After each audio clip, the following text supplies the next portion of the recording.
സ്റ്റീഫന്റെയും ആനിയുടെയും കൃഷിലോകത്തിലേക്ക് എല്ലാ കൂട്ടുകാർക്കും സ്വാഗതം. അപ്പോൾ ഇന്നത്തെ വീഡിയോയിൽ നമ്മൾ കറ്റാർ വാഴയുടെ പരിചരണത്തെക്കുറിച്ചാണ് പറയുന്നത്. നമ്മുടെ ഒരു സബ്സ്ക്രൈബർ ചോദിച്ചൊരു കാര്യമാണ് കറ്റാർ വാഴ ചെടി എങ്ങനെയാണ് കെയർ ചെയ്യേണ്ടതെന്നുള്ളത്. അപ്പോൾ അതേ നമ്മുടെ വീട്ടിലെ കറ്റാർ വാഴ ഇവിടെ നിൽപ്പുണ്ട്. അപ്പോൾ ഇതിന് ചെയ്യുന്ന കാര്യങ്ങളൊക്കെയാണ് ഇന്നത്തെ വീഡിയോയിൽ പറയുന്നത്. പ്രത്യേകിച്ച് ഇപ്പോൾ മഴക്കാലമാണ്. അപ്പോൾ അതുകൊണ്ട് ഒരുപാട് മഴയത്തൊക്കെ വെച്ചിട്ട് ചീഞ്ഞൊക്കെ പോകാനായിട്ട് സാധ്യതയുണ്ട്. അപ്പോൾ അതുകൊണ്ട് നമ്മൾ നന്നായിട്ട് കെയർ ചെയ്യുക. ഇപ്പോൾ മഴക്കാലത്ത് വേര് ചെയ്യലിൻ്റെ പ്രശ്നം ഉണ്ടാകാറുണ്ട്. അപ്പോൾ ചില സമയത്ത് നമ്മൾ കാണാറുണ്ട് ഇതിൻ്റെ ഇലയൊക്കെ അങ്ങോട്ട് ചീഞ്ഞു പോകുന്ന പോലെ, കറുപ്പ് നിറം വന്നിട്ട് ചീഞ്ഞു പോകുന്ന പോലെ.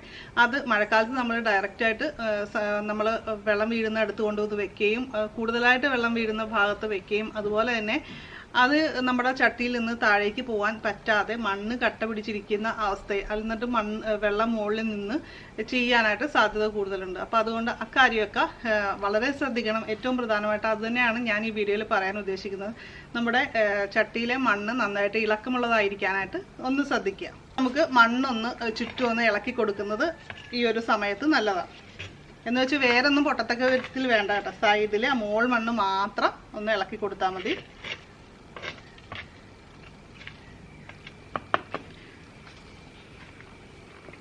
അപ്പോൾ നമ്മൾ ഇതിന് ഇട്ട് കൊടുക്കാൻ പോകുന്നത് ചരലാണ്, അതായത് മണൽ. അപ്പോൾ അത് നമ്മുടെ മണ്ണിൽ ഇട്ട് കൊടുക്കുന്നത് നമ്മുടെ ചട്ടിയിലെ മണ്ണ് ഇളക്കമുള്ളതായിട്ട് നിൽക്കാനും പ്രത്യേകിച്ച് മഴയൊക്കെ വരുന്ന സമയത്ത് വെള്ളം നന്നായിട്ട് വാർന്നു പോകാനായിട്ട് അത് ഹെൽപ്പ് ചെയ്യുന്നൊരു കാര്യമാണ്. അപ്പോൾ നമുക്ക് ഇതിട്ട് കൊടുക്കാം.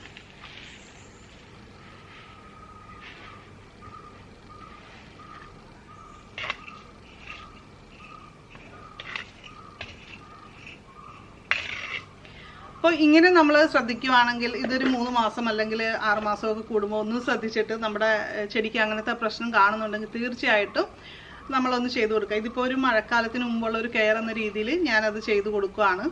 അപ്പോൾ അങ്ങനെ ചെയ്യുകയാണെങ്കിൽ നമ്മുടെ ഇത് കറ്റാർ വാഴ ചീഞ്ഞു പോകുന്ന പ്രശ്നം ഉണ്ടാവില്ല. ഇത് ശരിക്കും ഞങ്ങൾ ഇവിടെയല്ല വെച്ചിരിക്കുന്നത്. ഇപ്പോൾ മഴയൊക്കെ ആയതുകൊണ്ട് മഴയൊക്കെ ഇടയ്ക്ക് പെയ്യുന്നതുകൊണ്ടും ഷെയ്ഡിലാണ് വെച്ചിരിക്കുന്നത്. പിന്നെ വെയിൽ കൂടുതലുള്ള ഭാഗത്ത് വെച്ച് കഴിഞ്ഞാലും കറ്റാർ വാഴയുടെ ഇല മഞ്ഞ നിറമായിട്ടും അതുപോലെ തന്നെ ബ്രൗൺ നിറമായിട്ടും ഒക്കെ പോകാറുണ്ട്. കറ്റാർ വാഴയ്ക്ക് ആവശ്യത്തിന് വെയിൽ വേണ്ടത് തന്നെയാണ്. എന്ന് വെച്ച് നമ്മൾ എപ്പോഴും കൊണ്ടുപോയി ഷെയ്ഡിൽ വെക്കരുത്. ആവശ്യത്തിന് വെയിൽ കിട്ടണം. പക്ഷേ എന്നാൽ ഓവറായിട്ട് വെയിൽ അത് നമ്മൾ നോക്കുക. നമ്മുടെ ചെടിയുടെ ലക്ഷണങ്ങളൊക്കെ മനസ്സിലാക്കിയിട്ട് നമ്മൾ കുറച്ചുകൂടി തണലിലേക്ക് മാറ്റി വയ്ക്കുക. ആ രീതിയിൽ ചെയ്താൽ മതി. ഇപ്പോൾ വീടിൻ്റെ മുകളിലൊക്കെ ആണെങ്കിൽ വെക്കുന്ന ആൾക്കാരുണ്ട്, ടെറസിലൊക്കെ വെച്ച് നന്നായിട്ട് നിൽക്കുന്നവരുണ്ട് കേട്ടോ. അപ്പോൾ അങ്ങനെയാണെങ്കിൽ നമ്മുടെ ആ പ്രദേശത്ത് വെയിൽ എന്തോരം കിട്ടുന്നുണ്ട് എന്നനുസരിച്ച് ഇതിന് ബ്രൗൺ നിറം എന്തെങ്കിലും വരുന്നുണ്ടെങ്കിൽ കുറച്ചുകൂടി വെയിൽ കുറഞ്ഞ സ്ഥലത്തേക്ക് നമ്മൾ മാറ്റി വെച്ച് കഴിഞ്ഞാൽ ആ ഒരു പ്രശ്നം നമുക്ക് പരിഹരിക്കാൻ പറ്റും. ഇതിൻ്റെ അകത്ത് നമുക്ക് ചകിരിച്ചോറ് നമുക്ക് മണ്ണിൽ ചേർത്ത് വെക്കാം. പോട്ടിംഗ് മിക്സിൽ ചകിരിച്ചോറ്, മണൽ അതുപോലെ തന്നെ ചാണകപ്പൊടിയൊക്കെ നമുക്ക് ചേർത്തിട്ട് തൈ നടാവുന്നതാണ്. തൈ വന്നു കഴിഞ്ഞാൽ നമ്മൾ അവിടെ നിൽക്കാനായിട്ട് അനുവദിക്കരുത്. തൈ പെട്ടെന്ന് എടുത്ത് പറിച്ചു മാറ്റണം. ഇല്ലെങ്കിൽ ഈ ഒരു ചെടിയുടെ ഗ്രോത്തിനെ അത് ബാധിക്കാറുണ്ട്. അപ്പോൾ അതുകൊണ്ട് തൈ വന്നു കഴിഞ്ഞാൽ അവിടെ നിന്ന് കഴിഞ്ഞാൽ ഈ ചെടി പതുക്കെ പതുക്കെ പോകുന്നതായിട്ടാണ് കാണുന്നത്. അപ്പോൾ അത് നമ്മൾ മാറ്റി പെട്ടെന്ന് തന്നെ പറിച്ചു വയ്ക്കുക. ചെറിയതായിരിക്കുമ്പോൾ തന്നെ പറിച്ച് മാറ്റി വെച്ച് കഴിഞ്ഞാൽ ധാരാളം ചെറിയ പ്ലാന്റുകളും ഉണ്ടാവാനായിട്ട് അത് ഹെൽപ്പ് ചെയ്യും. പിന്നെ നമുക്ക് വളം എന്താണ് ചേർക്കുന്നതെന്ന് പറയാം. നമ്മൾ അടിവളമായിട്ട് നമ്മൾ ചാണകപ്പൊടി ചേർത്ത് കൊടുക്കുന്നു എന്ന് പറഞ്ഞു. അതുപോലെ തന്നെ ആട്ടിൻ കാഷ്ടമോ ചാണകപ്പൊടിയോ എന്തെങ്കിലുമൊക്കെ നമുക്ക് മാസത്തിൽ ഒരിക്കലൊക്കെ ഒന്ന് ഇട്ട് കൊടുക്കുകയാണെങ്കിൽ അത് നല്ല ഒരു വളമായിരിക്കും. അപ്പോൾ ഈ നൈട്രജൻ്റെ കുറവും കാര്യങ്ങളും നൈട്രജനൊക്കെ വേണ്ട ഒരു ചെടിയാണ്. അപ്പോൾ അതുകൊണ്ട് തന്നെ അത് ആവശ്യത്തിന് കിട്ടിക്കഴിഞ്ഞാൽ ചെടി നന്നായിട്ട് കട്ടിയിൽ വളരാനായിട്ട് സഹായിക്കും. ഇതിന് ഒരുപാട് ബെനിഫിറ്റ്സ് ഉണ്ട്. എന്തൊക്കെയാണെന്ന് ഞാൻ പറഞ്ഞു തരാതെ അറിയാമല്ലോ അല്ലേ. ഹെയർ ഓയിൽ ഉണ്ടാക്കാനായിട്ട് നല്ല സൂപ്പറാണ്. ഇത് ഉപയോഗിച്ചിട്ട് ഞാൻ ഹെയർ ഓയിൽ ഉണ്ടാക്കിയിട്ടുണ്ട്. അപ്പോൾ അതിൻ്റെ വീഡിയോ കാണണമെന്നുള്ളവർ ഇവിടെ താഴെ കമൻറ്റ് ചെയ്താൽ മതി, ഞാൻ ആ ലിങ്ക് തരാം. താരനൊക്കെ മാറാനായിട്ട് സൂപ്പർ റിസൾട്ട് ഒരുപാട് പേർക്ക് കിട്ടിയിട്ടുള്ളതാണ് കേട്ടോ. നല്ലതായിട്ട് മുടി വളരാനായിട്ടും ഒക്കെ ഹെൽപ്പ് ചെയ്യും. അപ്പോൾ താരനൊക്കെ കാരണം മുടി കൊഴിച്ചിലൊക്കെ ഉള്ള ആൾക്കാർക്കൊക്കെ അത് യൂസ് ചെയ്യാവുന്നതാണ്, നല്ലതാണ് കറ്റാർ വാഴ. അതുപോലെ തന്നെ നമുക്ക് ഫേസിലൊക്കെ അപ്ലൈ ചെയ്യാൻ അങ്ങനെ ഒരുപാട് ബെനിഫിറ്റ്സ് ഉണ്ട്. അതുപോലെ മുടി കൊഴിച്ചിലുള്ള ആൾക്കാർക്ക് ഇതിൻ്റെ ജ്യൂസ് നമ്മളൊരു പ്രത്യേക രീതിയിൽ തയ്യാറാക്കി അത് നമുക്ക് പാലിലൊക്കെ മിക്സ് ചെയ്ത് കുടിക്കുന്നതും ഒരുപാട് റിസൾട്ടുള്ളൊരു കാര്യമാണ്. നമ്മൾ പലരും അനുഭവസ്ഥർ പറഞ്ഞിട്ടുള്ള കാര്യമാണ്. അപ്പോൾ അങ്ങനെയൊക്കെ കറ്റാർ വാഴ നമുക്ക് ഉള്ളിലേക്കും കഴിക്കാനും വളരെ നല്ലതാണ്. അത്ര ഒരു അത്ഭുത ഒരു പ്ലാന്റ് ആണെന്ന് വേണമെങ്കിൽ പറയാം. നല്ല സൂപ്പറാണ്. അപ്പോൾ എല്ലാവരുടെയും വീട്ടിൽ കറ്റാർ വാഴ ഒരെണ്ണം വെച്ച് പിടിപ്പിക്കണം. നമുക്ക് ഒരുപാട് ഗുണങ്ങളുണ്ട്. എല്ലാവർക്കും തന്നെ വീട്ടിലെ എല്ലാ അംഗങ്ങൾക്കും ഉപയോഗിക്കാവുന്ന സംഭവമാണ്. അപ്പോൾ ഔഷധ സസ്യങ്ങളുടെ ഗണത്തിലാണ് ഇത് പെടുന്നത്.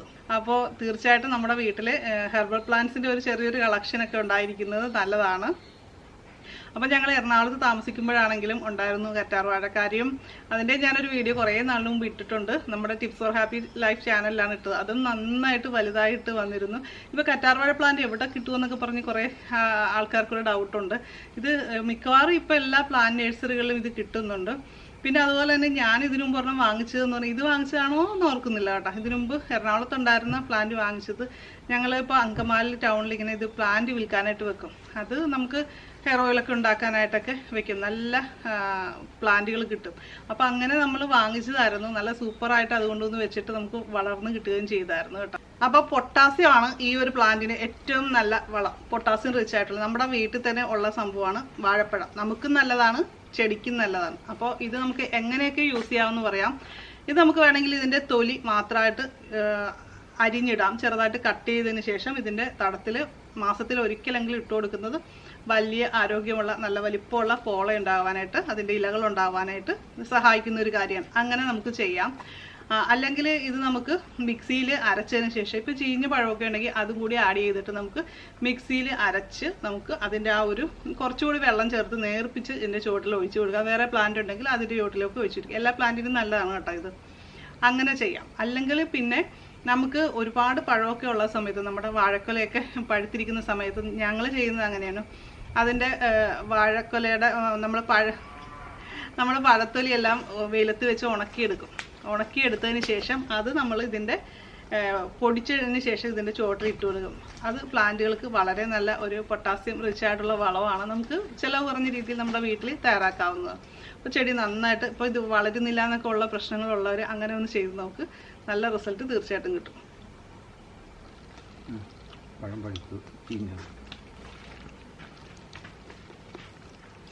അപ്പോൾ അതേ പഴത്തൊലിയാണ്.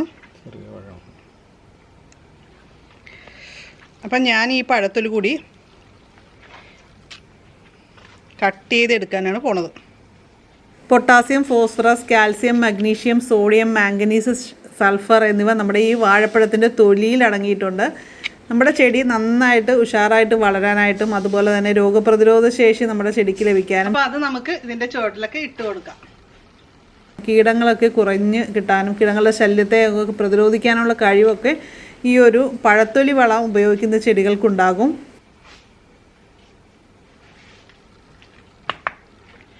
അപ്പോൾ ഇതും ആണെങ്കിൽ തന്നെ ഓവറായിട്ട് കൊണ്ടുവന്നിട്ട് ചെയ്യാനുള്ള അവസരം ഉണ്ടാക്കി കൊടുക്കരുത്.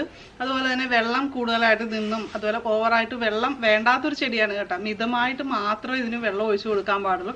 വെള്ളം വന്നു കഴിഞ്ഞാൽ ഇത് ചെയ്യാനായിട്ട് സാധ്യതയുണ്ട്. ഇപ്പോൾ ഓൾറെഡി നിങ്ങളുടെ ചെടിക്ക് എന്തെങ്കിലും ചീച്ചൽ പോലുള്ള പ്രശ്നങ്ങളുണ്ടെങ്കിൽ നിങ്ങൾ ചെയ്യേണ്ട കാര്യം എന്ന് പറഞ്ഞാൽ സ്യൂഡോമോണസ് ലായനി ഉണ്ടാക്കിയതിന് ശേഷം അതെങ്ങനെയാണ് ഉണ്ടാക്കണമെന്ന് അറിയില്ലാത്തവർക്ക് കമൻറ്റ് ചെയ്താൽ മതി, ഞാൻ ലിങ്ക് തരാം കേട്ടോ. അത് നമുക്ക് കടയിൽ നിന്ന് വാങ്ങിക്കാൻ കിട്ടുന്നൊരു സംഭവമാണ്. അപ്പോൾ അത് നമുക്ക് ഇതിൻ്റെ ചുവട്ടിൽ ഒഴിച്ചു കൊടുക്കാം. അതുപോലെ തന്നെ സ്പ്രേ ചെയ്ത് കൊടുക്കുകയും ചെയ്യുകയാണെങ്കിൽ ആ ചീയലിൻ്റെ പ്രശ്നം, നമ്മുടെ വേരൊക്കെ ചീഞ്ഞിട്ട് ചെടി വളരെ മുരടിച്ച് അല്ലെങ്കിൽ വളർച്ചയില്ലാതെ പുതിയ ഇലകൾ ഉണ്ടാവാതിരിക്കുന്ന അവസ്ഥ കാണാറുണ്ട്. അപ്പോൾ അങ്ങനെയൊക്കെ ഉള്ളവർ ആ ഒരു രീതിയിൽ സ്യൂഡോമോണസ് ലൈനി കൂടി ഒഴിച്ചു കൊടുക്കുക. അതേപോലെ തന്നെ മണലും കൂടി ചുറ്റും ഇട്ട് കൊടുക്കുക. അപ്പോൾ നമ്മുടെ ചെടി വീണ്ടും നന്നായിട്ട് തന്നെ വേരൊക്കെ വരാനായിട്ടും ഒക്കെ സഹായിക്കും. സ്യൂഡോമോണസ് എന്ന് പറയുന്ന ഒരു മിത്ര ബാക്ടീരിയയാണ്. സസ്യങ്ങളെ ബാധിക്കുന്ന രോഗഹേതുക്കളായ കുമിളുകളെയും അതുപോലെ ബാക്ടീരിയകളെയൊക്കെ നശിപ്പിക്കാനുള്ള കഴിവ് ഇതിനുണ്ട്. അതുപോലെ തന്നെ ചെടികൾക്ക് രോഗപ്രതിരോധ ശേഷി കിട്ടും. വിളകളുടെ വളർച്ച നന്നായിട്ട് നടക്കാനൊക്കെ ഹെൽപ്പ് ചെയ്യും. ഇത് നമുക്ക് മിക്കവാറും എല്ലാ വളക്കടകളിൽ നിന്നും വാങ്ങിക്കാൻ കിട്ടും. ഒരു കാര്യം മാത്രം ശ്രദ്ധിക്കേണ്ടതുണ്ട്, ഇതിൻ്റെ എക്സ്പയർ ഡേറ്റ് നോക്കിയിട്ട് മാത്രം ഉപയോഗിക്കുക, അല്ലെങ്കിൽ നമുക്ക് അതിൻ്റെ ഗുണം കിട്ടത്തില്ല. അപ്പോൾ കറ്റാർവാഴയുടെ കുറേ പ്രശ്നങ്ങൾക്കുള്ള പരിഹാരം ഇപ്പോൾ എല്ലാവർക്കും മനസ്സിലായി കാണുമെന്ന് കരുതുന്നു. അപ്പോൾ നിങ്ങൾക്ക് ഇനി എന്തെങ്കിലും ഡൗട്ട്സ് ഉണ്ടെങ്കിൽ വീഡിയോയുടെ താഴെ കമൻറ്റ് ചെയ്യുക. അതുപോലെ തന്നെ നിങ്ങൾ ചെയ്യുന്ന ടിപ്സുകളൊക്കെ ഉണ്ടെങ്കിൽ, നിങ്ങൾ മറ്റെന്തെങ്കിലും വളങ്ങളൊക്കെ ഇതിന് ഇട്ട് കൊടുക്കാറുണ്ടെങ്കിൽ തീർച്ചയായിട്ടും അതുകൂടി വീഡിയോയിൽ കമൻറ്റ് ചെയ്യുക. ഞാൻ അതുപോലെ തന്നെ ഇതിൻ്റെ അകത്ത് മുട്ടത്തോടൊക്കെ ഇടയ്ക്ക് പൊടിച്ചിട്ട് കൊടുക്കും കേട്ടോ. അതൊരു നല്ല വളമാണ്. അപ്പോൾ നിങ്ങൾ ചെയ്യുന്ന കൊച്ചു കൊച്ചു ടിപ്സുകളൊക്കെ തീർച്ചയായിട്ടും കാണും. അതുകൂടി കമൻറ്റ് ചെയ്യുക കേട്ടോ. അത് മറക്കാതെ കമൻറ്റ് ചെയ്യുക. അപ്പോൾ ഈ ചാനൽ ആദ്യമായിട്ട് കാണുന്നവരുണ്ടെങ്കിൽ ദയവായി ഒന്ന് സബ്സ്ക്രൈബ് ചെയ്യുക. നോട്ടിഫിക്കേഷനായിട്ട് ബെല്ലൈക്കൺ ക്ലിക്ക് ചെയ്ത് ഓളെന്ന് കൂടി സെലക്ട് ചെയ്യുക. അപ്പോൾ നമുക്ക് മറ്റൊരു വീഡിയോയിൽ വീണ്ടും കാണാം. എല്ലാവർക്കും നല്ലൊരു ദിവസം ആശംസിക്കുന്നു. നന്ദി, നമസ്കാരം.